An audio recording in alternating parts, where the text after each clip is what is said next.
Bonsoir Malène Tarmont. Vous êtes ingénieur de construction aéronautique, grand spécialiste des radars, hyperfréquences, missiles et espace.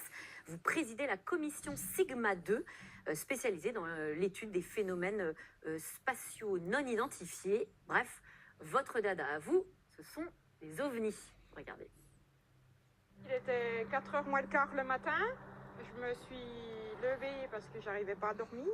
Et là, je vois vraiment un truc lumineux là, au-dessus des sapins, enfin entre les sapins et les arbres dans le creux. Ça m'a surpris. Au moment où on allait se coucher, en fait, la boule, elle s'est étendue comme ça. Et ça a fait comme la forme d'un triangle avec 3 points lumineux. Toc, toc, toc. Des rumeurs de petits bonhommes verts, de soucoupes volantes. Alors, en fait, c'est tout sauf un sujet farfelu et on s'en rend compte puisque le Pentagone lui-même, aux États-Unis, doit rendre un rapport dans quelques jours. C'est un rapport très attendu sur ces phénomènes. Est-ce que vous y croyez? C'est pas une question de croyance, c'est une question de faits établis et de réalité, s'agissant des phénomènes aérospatiaux non identifiés depuis plusieurs décennies. D'ailleurs, il y a eu un ministre de la Défense français qui est intervenu à la télévision en 1974 pour expliquer que les forces françaises observaient de temps en temps des phénomènes totalement incompris, répertoriés depuis les années 50. Donc vous voyez, c'est pas totalement nouveau. Ce qui est nouveau, c'est la communication américaine sur ce sujet depuis 2-3 ans, puisque c'était un non-sujet et que manifestement, sur l'injonction du Congrès, le Pentagone, effectivement, doit rendre un rapport très prochainement. Alors oui, il va déclassifier des documents finalement secrets jusqu'à aujourd'hui. Alors ça attise énormément la curiosité. Chacun y va de son imagination.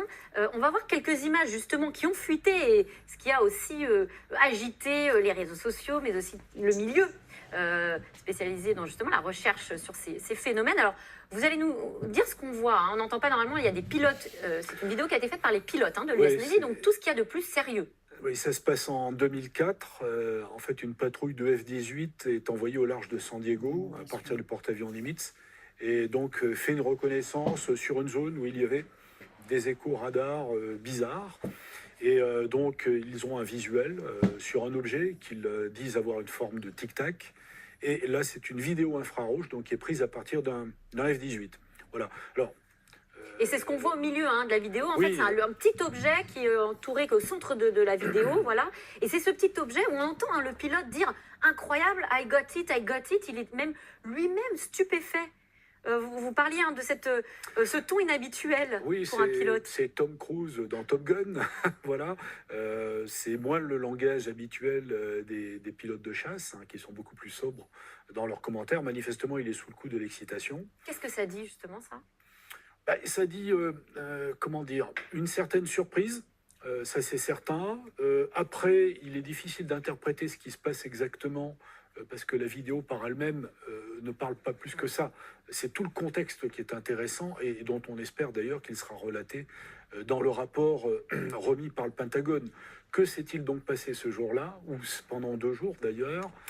Qu'est-ce qui a été observé par les navires? Qu'est-ce qui a été observé par les avions? Quelle est l'histoire reconstituée? C'est de cela dont on a besoin et qu'on attend. Est-ce qu'il pourrait y avoir des révélations dans ce rapport? Des révélations, certainement. Révélations d'abord, mais qui sont déjà plus ou moins divulguées, concernant la reconnaissance au fond de l'évolution dans l'espace aérien américain, de phénomènes inconnus, voire d'objets. Ça, depuis la fin des années 60, c'était un non-sujet. Mais c'était presque tabou, en fait, et c'est ça le changement de ton dont vous parlez. Changement de communication, absolument. Voilà. Ça, c'est tout à fait nouveau et flagrant. Donc un changement de ton où on déclassifie et on en parle sans finalement avoir, je ne sais pas, soit de la retenue, soit un discours un peu secret, soit peur des moqueries, parce qu'il faut le dire aussi que le sujet des ovnis fait sourire parfois. Le sujet fait sourire, peut inquiéter. Le fait est quand même que dans une période qui est climat stratégique international un peu complexe, reconnaître qu'il y a des objets inconnus qui évoluent dans le ciel américain, c'est ce que dit le Pentagone, c'est quand même assez nouveau, pour le moins étonnant. Voilà. Donc c'est un changement de communication dans la démarche américaine. Après, quant à dire ce que c'est exactement, Oui. ils laissent différentes portes ouvertes.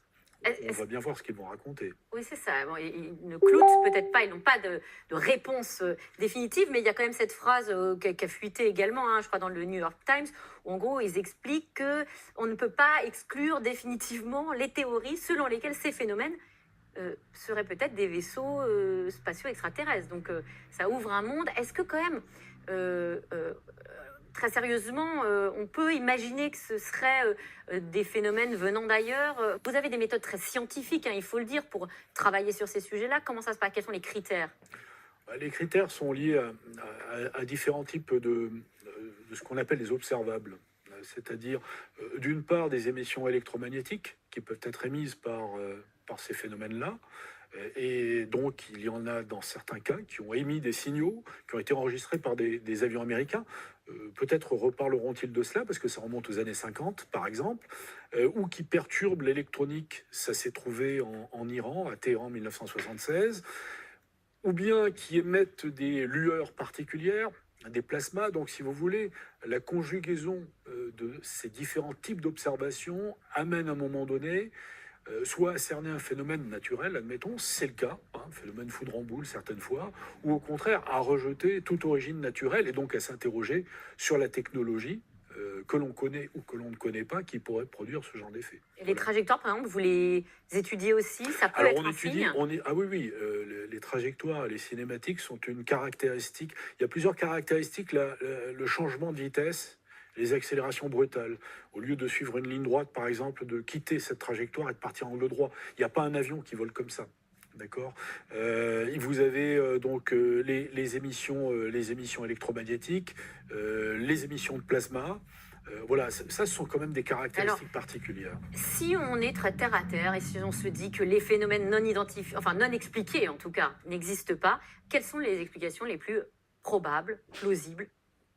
Est-ce que ça pourrait être des sortes d'avions ou d'objets supersoniques envoyés par des puissances étrangères, par Alors, exemple? ça, je dirais, c'est un des arguments qui peut être invoqué.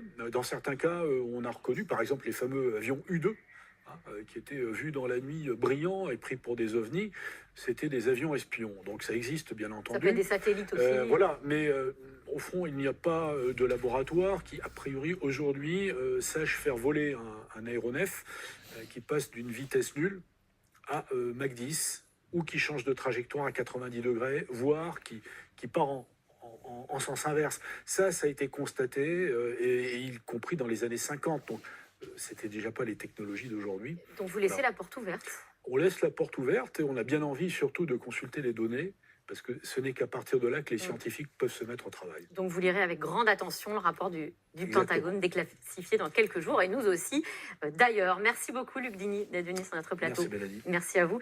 Tout de suite, c'est dans l'air avec Caroline Roux, une émission consacrée à Emmanuel Macron, giflé cet après-midi lors d'un déplacement dans la Drôme. Bonne émission à vous.